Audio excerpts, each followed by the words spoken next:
কিছুদিন আগে সুপারস্টার সলমান খান ভাইজান খ্যাতি পেয়েছেন একটি ছবির কল্যাণে। বজরঙ্গি ভাইজান সিনেমায় অভিনয় করে পরিচিতি পান সলমান খান। 2015 সালে মুক্তির পর ছবিটি বক্স অফিসে সাড়া ফেলে প্রচুর পরিমাণে। তবে সে সময় সলমান খানকে ছাপিয়ে আগ্রহের কেন্দ্রতে পরিণত হয় ছবির শিশু চরিত্রে মুন্নি।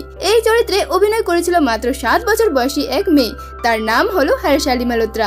জীবনের প্রথম ছবিতেই বাজিমাত করে হর্ষালি। তবে রূপালী পর্দার সেই ছোট্ট মুন্নি এখন কোথায় এবং কি করছেন বর্তমানে তা নিয়েও ব্যাপক কৌতূহল রয়েছে সিনেমা প্রেমীদের মাঝে।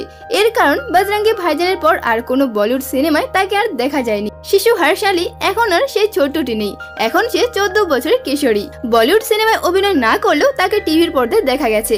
কবুল হ্যায় লর্ড অফ ত্রিশা সিরিয়ালগুলোতে অভিনয় করেছে সে। আর এই অভিনয়ের জন্য সম্প্রতি ডক্টর আম্বেদকর পুরস্কার পেয়েছে হর্ষালি। আর সেই পুরস্কারটি সে সলমান খান পরিচালক কবির খান ও বজরঙ্গি ভাইজান ছবির সঙ্গে যুক্ত সবার উদ্দেশ্যে নিবেদন করেছেন। সংবাদ মাধ্যমে জানা যাচ্ছে বজরঙ্গি ভাইজান ছবির সিকুয়েল নির্মিত হবে। ছবির চিত্রনাট্য লিখছেন এস রাজামৌলির বাবা কে.বি. বিজেন্দ্র প্রসাদ। ছবির নাম হবে পাবন পুত্র ভাইজান। তবে বজরঙ্গি ভাইজান ছবির পরিচালক কবির খানও বিষয়টি নিশ্চিত করেছেন ইতিমধ্যেই।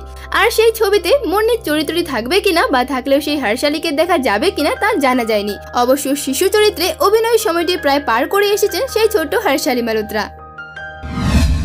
ভিডিওতে একটা লাইক দিয়ে চ্যানেলটা সাবস্ক্রাইব করে আমাদের পাশে থাকুন আরো এই ধরনের আপডেট নিউজ দেখার জন্য। দেখা হচ্ছে পরবর্তী ভিডিওতে।